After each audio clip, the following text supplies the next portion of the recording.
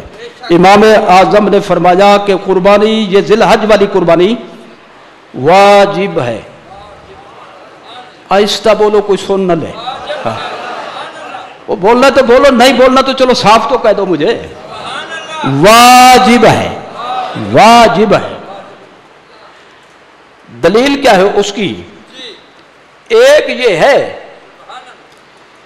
کہ اللہ تعالیٰ نے امر کا صیغہ استعمال فرمایا، فَصَلِّ لِرَبِّكَ وَانْحَرْ وَانْحَرْ، واو کے ساتھ ملایا تو بن گیا وَانْحَرْ۔ یہ انحر جو یہ امر کا صیغہ ہے، اور امر کا جو حقیقی معنی ہوتا ہے وہ ہوتا ہے وجوب، جو اس کا اصل معنی ہے وہ ہے وجوب، یعنی اللہ جس چیز کو واجب قرار دینا چاہے تو اس کے لیے امر کا صیغہ استعمال فرماتا ہے۔ تو حقیقی معنی کے اعتبار سے چونکہ امر کا صیغہ ہے، لہذا اس کے وجوب کی طرف اشارہ ہے۔ ایک جملہ اور پیش کروں، رسول اللہ صلی اللہ علیہ وسلم نے ہجرت کے بعد جب سے قربانی کا حکم آیا، پوری حیات طیبہ میں کبھی آپ نے قربانی نہیں چھوڑی، اور اللہ کا محبوب جس امر پر مداومت کرے، مواظبت کرے، ہمیشگی کرے، دوام سے اس پر عمل کرے، یہ اس کے واجب ہونے کی دلیل ہوتا ہے۔ سمجھ میں آ گئی؟ یہ سمجھانا مقصود ہے کہ یہ سنت موقدہ کی حد تک نہیں، اعظم تحقیق، امام اعظم کی تحقیق ہے، وہ کیا فرماتے ہیں؟ واجب ہے۔ ایک بات اور بتاؤں، ایک آدمی نماز پڑھ رہا تھا، بھولے سے اس نے سورت ملانا چھوڑ دی، مثلا پہلی رکعت میں فاتحہ پڑھی لیکن سورت ملانا اس کو بھول گیا، وہ نماز پڑھ لی اس نے، آخر تک پہنچ گیا، تو اب کیا کرے گا؟ بولو کیا کرے گا؟ بھول کر ہو تو، جان بوجھ کر ہو تو اور مسئلہ بنتا ہے، بھول کر ہو تو سجدہ سہو کرے گا تو تلافی ہوگی، سجدہ سہو لازم، بولو اگر سجدہ سہو نہ کر سکے تو نماز ہو جائے گی مکروہ تحریمی۔ کیا ہو جائے گی؟ مکروہ تحریمی کا مطلب یہ ہوگا کہ فرض تو ادا ہو گیا ہے لیکن نہ ہونے کے برابر، لہذا دوبارہ پڑھے، واجب الاعادہ ہے۔ کیا ہے جی؟ واجب الاعادہ ہے، اگر اعادہ ضروری نہ ہو تو نماز واجب الاعادہ نہ ہو۔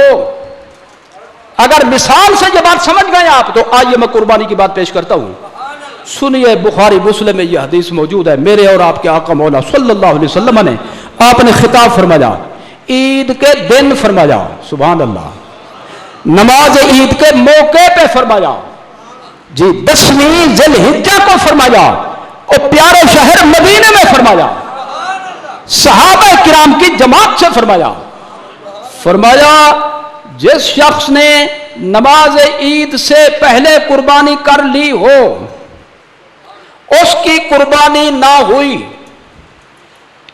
تو اب کیا کرے؟ فَلْيَذْبَحْ مَكَانَهَا أُخْرَى، اب وہ اس کی بجائے اور قربانی کرے۔ اگر واجب نہ ہوتی تو اعادہ کیوں؟ اگر سمجھ آئی ہے تو سکوت کیوں؟